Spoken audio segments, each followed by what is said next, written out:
یہاں لوگ نا 2-4 کلو گوشت دے کے نا کسی کو تو جھڑک دیں گے. یہاں لوگ اپنا پھٹا پرانا لباس کسی کو دے کے تو کہیں گے کہ میں نے تیرے اوپر بڑا احسان کیا, تو میرا احسان مند ہو. لوگوں کا یہ رویہ ہوگا. لیکن یاد رکھیے گا, احسار یہ ہے کہ آپ کو خواہش ہے, آپ کو حاجت ہے, آپ کو طلب ہے, آپ خود ضرورت مند ہیں, لیکن آپ نے اپنی ضرورت کو چھوڑ کر دوسرے کی ضرورت کا خیال کیا ہے. اس کی دلیلیں بے شمار کتب احادیث میں ہمیں دیکھنے کو ملتی ہیں. اگر ہماری کبھی توجہ ہو تو کئی دفعہ ہم ان چیزوں کو دیکھ چکے ہیں, لیکن تھوڑا غور کرنے کی ضرورت ہے کہ ہمیں طلب ہے. حضرت سہل رضی اللہ تعالیٰ عنہ فرماتے ہیں کہ ایک خاتون نبی پاک علیہ السلام کے لیے ایک چادر بن کے لائی تھی, تیار کر کے نا حضور کے لیے. تو آپ کو پتہ ہے, آپ نے سن رکھا ہے کہ سرور کائنات علیہ السلام کے لباس مبارک پر پیوند لگے ہوئے تھے. تو کہتے ہیں وہ لائیں چادر, اور اس حدیث کے اندر یہ جملہ موجود ہے کہ چاہیے بھی تھا کہ حضور کو نئی چادر دی جائے, محسوس بھی ضرورت ہو رہی تھی, لیکن سرکار نئی چادر خرید نہیں فرما رہے تھے, فقر اختیاری اختیار کیے ہوئے تھے. تو وہ خاتون چادر لے آئیں, حضور کو پیش کر دی. نبی پاک علیہ السلام نے چادر کو تہمت بنا کے پہن لیا. اب صحابہ کہنے لگے حضور بڑی پیاری لگ رہی ہے. تو ایک صحابی بیچ میں سے اٹھے, کہنے لگے حضور کیا بات ہے, کتنی پیاری لگ رہی ہے, کتنی خوبصورت ہے. تو اس تعریف کا مطلب تو آپ سمجھتے ہی ہیں, جب کوئی زیادہ ہی تعریف کرے تو پھر اس کا معنی کیا ہوتا ہے. تو حضور فرمانے لگے تجھے چاہیے؟ اس نے کہا کرم نوازی ہو جائے تو کیا بات ہے.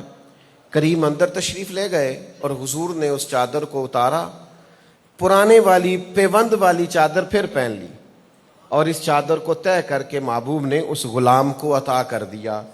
اب حدیث صحیح میں یہ لفظ موجود ہیں. روایت کرنے والی راوی فرماتے ہیں حضور کو ضرورت تھی, نبی کریم کو حاجت تھی, حضور کو وہ چادر چاہیے بھی تھی, اس لیے کہ بہت پیوند لگے ہوئے ہیں تامد مبارک کو, لیکن سرکار نے باوجود ضرورت کے وہ چادر اس شخص کو دے دی. فرماتے ہیں کریم اندر تشریف لے گئے حجرہ نور میں. ہم سب نے اس شخص سے کہا کہ میاں کیا بات کرتے ہو, حضور کو ضرورت تھی اور حضور فقر اختیاری میں ہیں, کسی سے فرماتے بھی نہیں, آج ایک چادر آئی ہے تو تم نے مانگ لی ہے, تم نے کیا کیا؟ تو شخص کہنے لگے تمہارا کیا خیال ہے, میں نے ایسے ہی مانگی ہے. حضور کے جسم سے لگ گئی تھی, عمر بھر میں تبرک بنا کے رکھوں گا, اور جب مرنے لگوں گا تو گھر والوں کو وصیت کروں گا کہ اسی میں مجھے کفن دے دیا جائے. پس مردن فرشتوں نے جو تلاشی لی تو کیا نکلا, فقط ایک دل کے گوشے سے خیال مصطفیٰ نکلا صلی اللہ علیہ وسلم. حضور نے ترجیح دی, فرمایا اگرچہ ضرورت ہے مجھے, اگرچہ حاجت ہے, لیکن اگر کوئی دوسرا ضرورت مند ہے تو اپنی ضرورت کو چھوڑ دیا جائے. وَلَوْ كَانَ بِهِمْ خَصَاصَةٌ, شدید حاجت بھی ہو, شدید ضرورت بھی ہو, تو پھر بھی دوسرے کی ضرورت کا احساس کیا جائے, یہ احسار ہے. ہم نے آہستہ آہستہ اپنے آپ کو بھی, لوگوں کو بھی, معاشرے کو, سوسائٹی کو خود غرض بنایا ہے. ہمارے ہاں لوگ اپنی ضرورت پوری کرتے ہیں, مجھ سے ناراض نہ ہوئیے گا, لیکن لوگ لوگوں سے فائدہ اٹھانا چاہتے ہیں.